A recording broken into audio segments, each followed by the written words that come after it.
बिस्मिल्लाहिर्रहमानिर्रहीम। अस्सलाम वालेकुम नाज़रीन किराम एंड वेलकम टू खोजी पॉइंट यूट्यूब चैनल। नाज़रीन किराम, आज की वीडियो में हम बात करेंगे रूसी MiG-35 फाइटर जेट के बारे में और जानने की कोशिश करेंगे कि पाकिस्तान इस फाइटर जेट को अगर खरीदता है तो ये फाइटर जेट पाकिस्तान एयरफोर्स को कौन कौन सी नई ताकतें फराहम करेगा।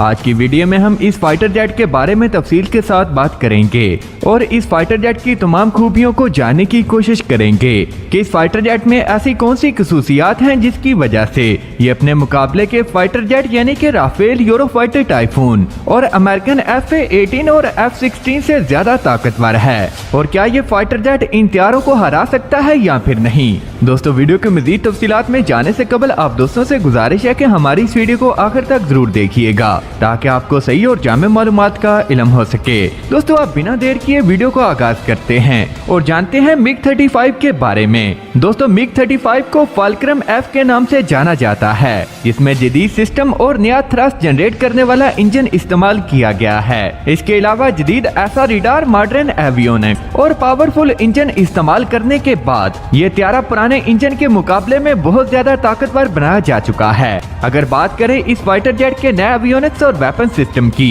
तो इसमें एक पावरफुल ऐसा रडार और एक न्यू ऑप्टिकल लोकेटर सिस्टम का इस्तेमाल किया गया है, जो कि इस फाइटर जेट की ग्राउंड सलाहियतों में इजाफा करता है और MiG-35 को एक मल्टी रोल फाइटर जेट बनाता है। MiG-35 में रूसी और फॉरेन वेपन को एंट्री ग्रेड करने की पूरी सलाहियत मौजूद है। रूस का इस फाइटर जेट के हवाले से ये दावा है कि अगर पाकिस्तान इस फाइटर जेट को खरीदता है तो पाकिस्तान जिस हथियार को भी चाहेगा इस त्यारे में इंटीग्रेट किया जा सकता है और यकीनन पाकिस्तान अगर इस फाइटर जेट को हासिल कर लेता है तो इसमें जरूर PL-15 चाइनीज साख्ता मिसाइल को अपग्रेड किया जाएगा। चाइनीज PL-15 मिसाइल को इस फाइटर जेट में लगाने के बाद इस फाइटर जेट की अटैक सलाहियतों में मजीद इजाफा हो जाएगा। दोस्तों, MiG-35 के अभी तक 2 वेरिएंट बनाए जा चुके हैं, जिनमें एक MiG-35 जो कि सिंगल सीट वेरिएंट है, जबकि इसका दूसरा वेरिएंट MiG-35T है जो कि एक डुअल सीट वेरिएंट है। MiG-35 को MiG कॉर्पोरेशन ने पहली बार 2007 में दुनिया के सामने पेश किया था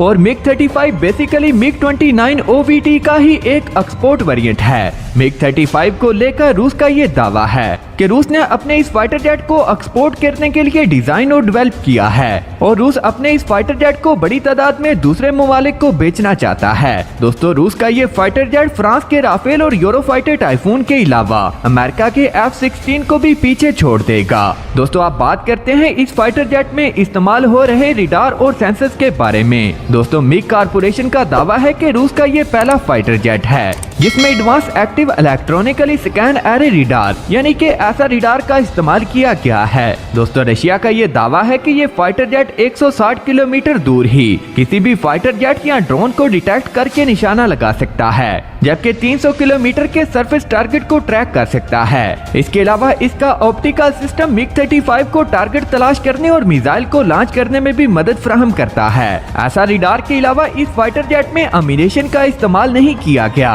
जिसकी वजह से इस फाइटर जेट को डिटेक्ट करना बहुत ज्यादा मुश्किल है या फिर नामुमकिन भी हो सकता है। रूस का ये दावा है कि ये अमेरिकन F-35 और F-22 रैप्टर जैसे एयरक्राफ्ट को आसानी से डिटेक्ट कर सकता है और इन टारगेट्स को इंगेज भी कर सकता है और इसके ऑप्टिकल लेजर सिस्टम में IRST टेक्नोलॉजी का इस्तेमाल किया गया है, जिसकी वजह से कोई भी फाइटर जेट इस त्यारे से बच नहीं सकता और इन्हीं खूबियों की वजह से ये फाइटर जेट इन सभी टारगेट्स को तलाश करके निस्तो नाबूद करने की सलाहियत रखता है। अगर बात करें इस फाइटर जेट के कॉकपिट के बारे में, तो MiG-35 में ग्लास कॉकपिट का इस्तेमाल किया गया है जो कि नाइट विजन से इक्विप है। वहीं इसमें 3 इक्वल साइज की colour LCD display multi functional भी लगाई गई है, जिससे फाइटर जेट के पायलट को तमाम जरूरी मालूमात मिल जाती हैं। दोस्तों, अगर बात करें MiG-35 के डुअल सीट वेरिएंट की, तो इसमें टोटल 4 डिस्प्ले दी गई हैं, जो कि एक वेपन सिस्टम ऑफिशियली के लिए है और दूसरा पायलट के लिए होती है। और दोस्तों, यहाँ पर आपको ये भी बता दें कि MiG-35 फाइटर जेट को लेकर रशिया की तरफ से ये दावा किया जाता है कि जदीद एवियोनिक्स के साथ ये तमाम MiG सीरीज से सबसे ज्यादा एडवांस त्यारा है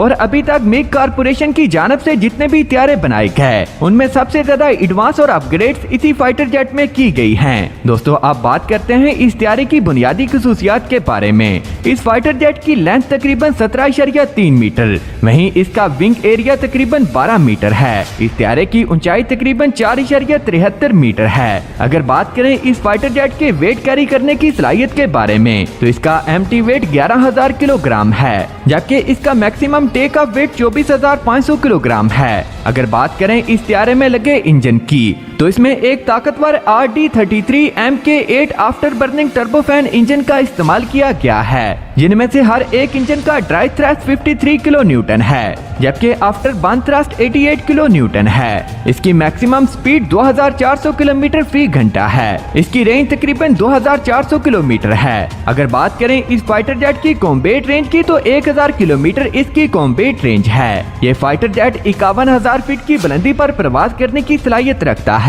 अगर बात करें इस फाइटर जेट में लगे हथियारों के बारे में तो इसमें एक 30 मिलीमीटर कैनन गन का इस्तेमाल किया गया है, जिसमें 100 राउंड मौजूद रहते हैं। इस फाइटर जेट में 9 हार्ड पॉइंट्स लगाए गए हैं, जिसमें मुख्तलिफ किस्म के एयर टू एयर और एयर टू ग्राउंड मिसाइलों के अलावा रॉकेटों को भी लगाया जा सकता है। अगर बात करें इस फाइटर जेट में लगे एयर टू एयर मिसाइलों की तो इसमें R-73 और R-77 जैसे बियॉन्ड विजुअल रेंज के हमल मिसाइलों को लगाया जा सकता है। वहीं पर इस फाइटर जेट में एंटी शिप और एंटी रेडिएशन मिसाइलों को भी लगाया जा सकता है। तो दोस्तों कैसी लगी आज की ये वीडियो? मुझे उम्मीद है कि हमेशा की तरह ये वीडियो भी आपकी मालूमात में इजाफे का सबब बनी होगी। वीडियो पसंद आने की सूरत में इसे लाइक कीजिए, दोस्तों से शेयर कीजिए और नीचे कमेंट बॉक्स में पाक आर्मी जिंदाबाद, पाकिस्तान पाइंदाबाद के साथ अपने गुमनाम हीरोज को सलाम जरूर कमेंट कीजिएगा। नाज़रीन किराम, मिलते हैं किसी अगली वीडियो में, तब तक के लिए अपना बहुत सा ख्याल रखिएगा। अल्लाह निगहबान।